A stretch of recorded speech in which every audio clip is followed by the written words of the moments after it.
So there's been a lot of these start, bench, cut things on NBA Twitter lately, and usually they don't interest me that much, but this one, for whatever reason, got my brain working a little bit. Klay Thompson, Ray Allen, and Reggie Miller. And the reason this is interesting to me is, besides the obvious of three great shooters, is I think all three of them have had kind of different careers and responsibilities and all that stuff. I mean, if I'm going to compare these three simply based on winning and all that, then, well, Klay is going to be the winner, of course.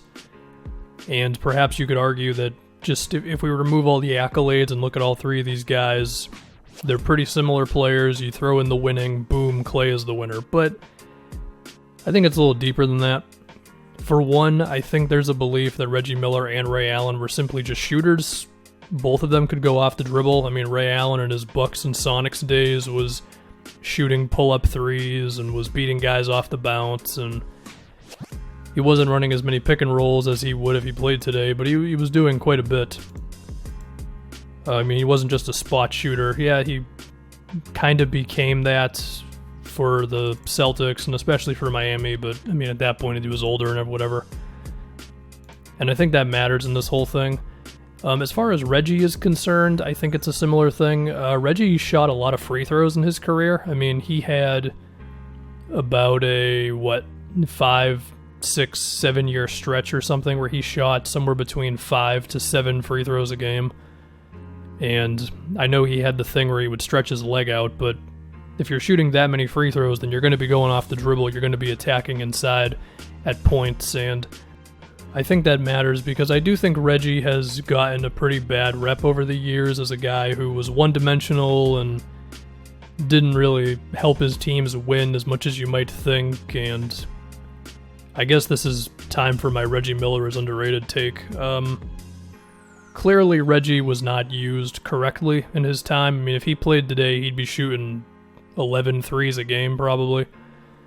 The most amount of threes he ever took in a season was 6.5 per game, and I think that might have been when the three-point line was shortened, so that's kind of insane when you think about it. Like, that's just flat out, like, malpractice with a shooter as good as Reggie. But of course, basketball was viewed a lot differently at that time, but even so, I think, for me, it makes me give Reggie a little bit of a break, because I just realize he wasn't used to the best of his skills, and even with that, he was still taking a lot of free throws and stuff. I think Reggie's efficiency is also not appreciated enough. The guy had a 60+% true shooting percentage. I mean, there were years where he was attempting a whole lot of shots for that time, and his true shooting percentages were deep into the 60s, so I think he deserves credit there. Another thing with Reggie also is the guy did a decent amount of winning. He just never was able to get over the big hurdle, and even with that, he got pretty damn close. I mean, he had, 4 conference finals appearances, 1 NBA finals loss. He actually had 5 conference finals, but one of them he was a bit older and he wasn't the main guy or anything. And he also had 1 year ruined because of the malice at the Palace, but again, he would not have been the best player on the team or anything. But if we dive into those conference finals, like 1994, the Pacers lose by 4 points to the Knicks in Game 7. 95, they lose to Shaq and Penny's Magic, again in a Game 7. 1998, the closest that the Chicago Bulls ever came to losing in the MJ dynasty, besides when they did lose to the Magic, but that one doesn't count. They pushed the Bulls to 7 games. 1999, they lose to the Knicks in 6, and then in the 2000 NBA Finals, they lose in 6 to a great Lakers team, and that series could have easily gone 7. They lost Game 4 by 2 points. They lost Game 6 by 5 points. The point being, I feel like this idea that Reggie didn't help his team win because he wasn't a great playmaker or rebounder or defender, and he didn't average like 30 a game, is just a little off, because his teams certainly did a lot of winning for a guy who didn't help his teams win, you know what I mean?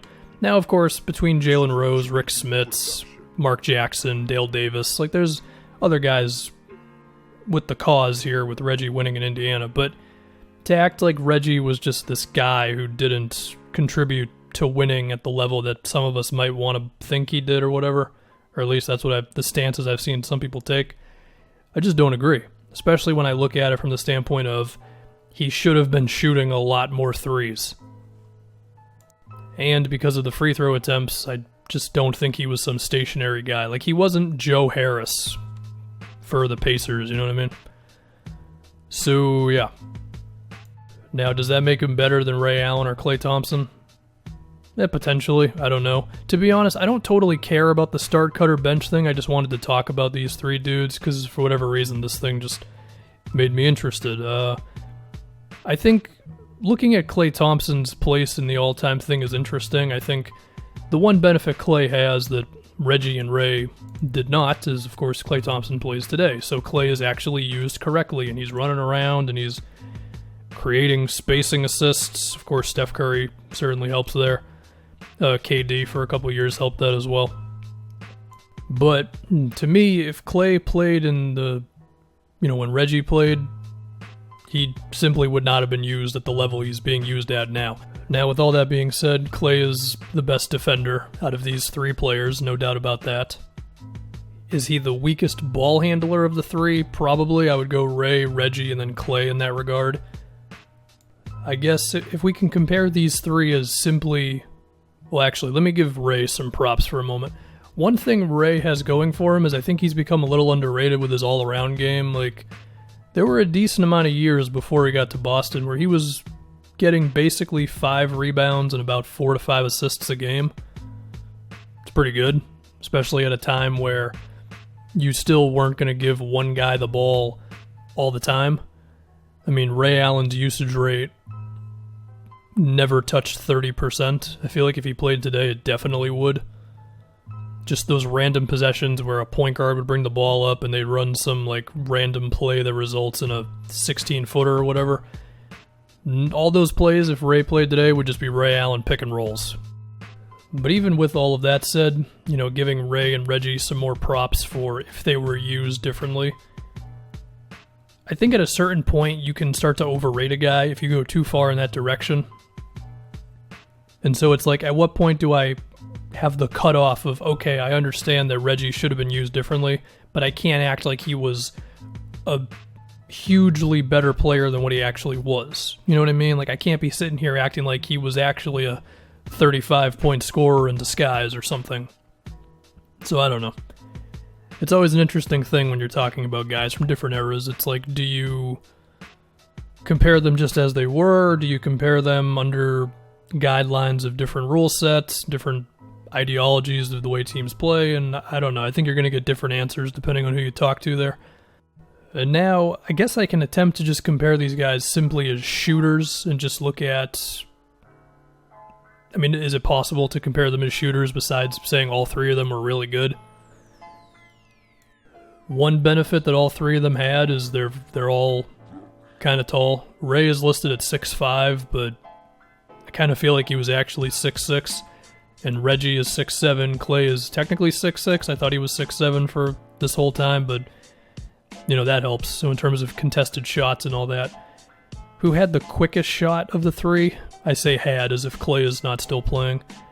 I mean, Ray Allen's shot was pretty damn fast. Klay's might be a tad quicker, just because I feel like Ray's release is like slightly more mechanical than Klay's, whereas it seems like Klay just kind of goes up with it without even thinking. And funny enough, I kind of feel like Reggie's release was the in-between of Klay and Ray's, for what that's worth. I mean, if you're going to force me to pick one of them to be the best shooter, I think it would be Klay. I mean, 42% on 7 threes a game. That's just tough to beat. I mean, Ray was at 40 on 6 attempts. Reggie was, I believe, 39 on 4.5 attempts a game. Like, it's a joke that Reggie averaged that many 3-point attempts a game for his career. So I guess Klay would be the best shooter as far as the best player is concerned. I feel like it would be Ray. I think even if I put Ray and Reggie in today's game and I give both of them more shot attempts and stuff, I think Ray would do a little bit more off the dribble, even if Reggie, I think, has become underrated with his shot creating skills. A little better of a passer, a little better of a rebounder. I think Ray Allen would be the best of these three. And then if I was really going to do the bench or cut thing, I mean, look, Reggie was in some ways the main guy for his Pacers teams. Klay has definitely not been that for the Warriors, so can I go bench Reggie, cut Klay Thompson while not feeling confident about it? I mean, I wouldn't feel confident regardless of whatever I picked between those two.